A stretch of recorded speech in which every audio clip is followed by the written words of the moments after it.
Hello मेरे प्यारे दोस्तों, कैसे हैं आप सभी? आशा करते हैं आप लोग बहुत ही अच्छे होंगे। तो चलिए, आज हम आप लोगों के सामने एक स्टोरी रीड करने जा रहे हैं, जिस स्टोरी का नाम है द काइंड ब्यूटीफुल गर्ल।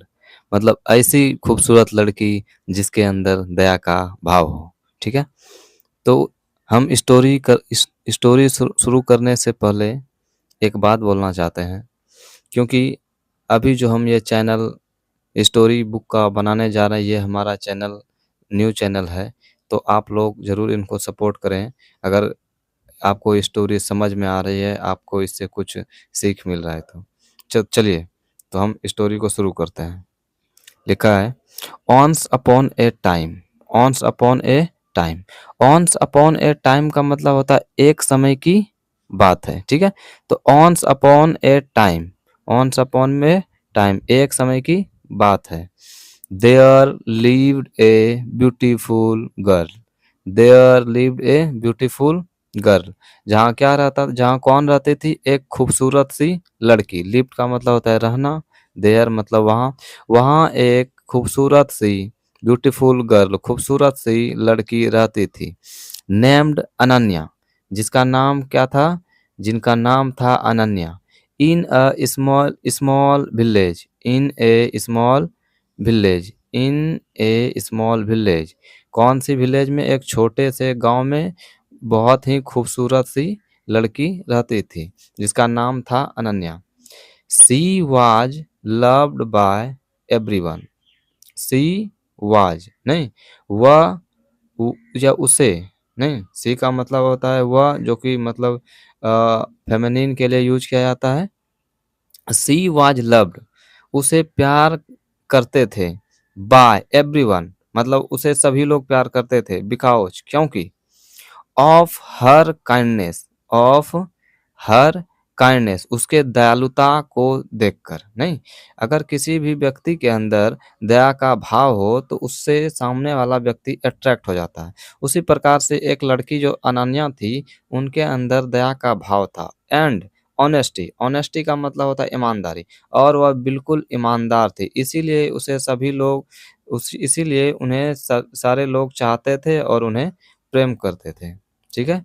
तो वन डे का मतलब होता है एक दिन। जब वॉकिंग, वॉकिंग का मतलब होता है चलते समय, आईएनजी लग रहा है, मतलब वर्किंग फॉर्म में है, मतलब चल रही है। एक दिन, one one day will walking in the forest, मतलब एक दिन जब वह कहाँ चल रही थी? फॉरेस्ट मतलब जंगल में जा रही थी, जंगल की ओर जा रही थी। She heard a little bird crying, उसे क्या दिखा? उसे एक छोटा पक्षी, लिटिल बर्ड क्राइंग, क्राइंग का मतलब क्या होता है? क्राइंग का मतलब होता है रोना। उसे रोता हुआ एक पक्षी दिखा, जब वह जंगल में चल रही थी। The bird had the bird had fallen, fallen का मतलब होता है गिर गया, ठीक है? द बर्ड हैड फॉलन नहीं, वह पक्षी जो था, जो चिल्लाते हुए पक्षी का जो आवाज आ रहा था, वह पक्षी क्या हुआ? गिर रहा था नहीं, गिर गया। फ्रॉम इट्स नेस्ट, नेस्ट का मतलब होता है घोंसला, वह अपने घोंसले से क्या हुआ?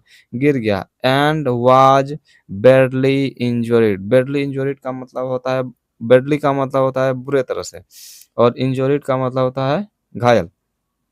वह पक्षी गिरने के बाद बहुत ही बुरी तरह से क्या हो गया? घायल हो गया। बैडली इंजोरिड मतलब बहुत ही बुरी तरह से घायल होना, ठीक है?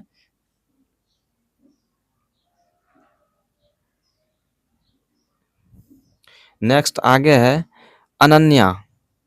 अनन्या, जिस लड़की के बारे में हम लोग स्टोरी पढ़ रहे हैं, ठीक है? अनन्या केयरफुली पिक्ड, अनन्या ने केयरफुली पिक्ड किया, किनको किया? पिक्ड अप, किनको उठाया? तो वह गिरा हुआ पक्षी नहीं, जिसे चोट लग गया था, जो घायल हो चुकी थी। द बर्ड नहीं, बर्ड को उठाया। एंड टुक इट होम, उसे कहाँ लेकर आ गया? अपने घर लेकर आ गई। सी गैव इट फूड नहीं, उसे क्या दिया? उसे भोजन भी दिया, उसे भोजन भी दिया। एंड वाटर, और पानी भी। And looked after, and looked after, after का मतलब होता है बाद। ईट हमको पता है, ईट हम कहाँ यूज करते हैं? ईट हम यूज करते हैं निर्जीव वस्तु या फिर छोटा जानवर के लिए, मतलब नॉन लिविंग थिंग्स और स्मॉल एनिमल के लिए। तो यहाँ पर स्मॉल एनिमल वो बर्ड्स है, उसके लिए इट यूज़ किया गया है। नहीं, एंड टुक्ड आफ्टर, आफ्टर का मतलब होता है बाद में, ठीक है। ईट एवरी डे का मतलब प्रत्येक दिन, प्रत्येक दिन। नहीं, उसे प्रत्येक दिन क्या देने लगा? भोजन और पानी देने लगा। कौन देने लगी? Ananya. A few day letter, नहीं, कुछ दिनों के बाद, द बर्ड, वह बर्ड क्या हो गई? बिकम हेल्दी, फिर से वह स्वस्थ हो गई। जिस तरह पहले से स्वस्थ थी, फिर से वह क्या हो गई? स्वस्थ हो गई। अगेन, अगेन का मतलब पुनः।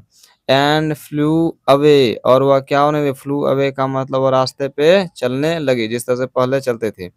Ananya was very happy, Ananya थी, वेरी हैप्पी का मतलब बहुत ही खुश। तो अनन्या बहुत ही खुश थी यह बात को सोचकर कि ये मैंने जो पक्षी को लाया वह पक्षी फिर से क्या हो गया? वह पक्षी फिर से स्वस्थ हो गई और वह चलने फिरने लगा।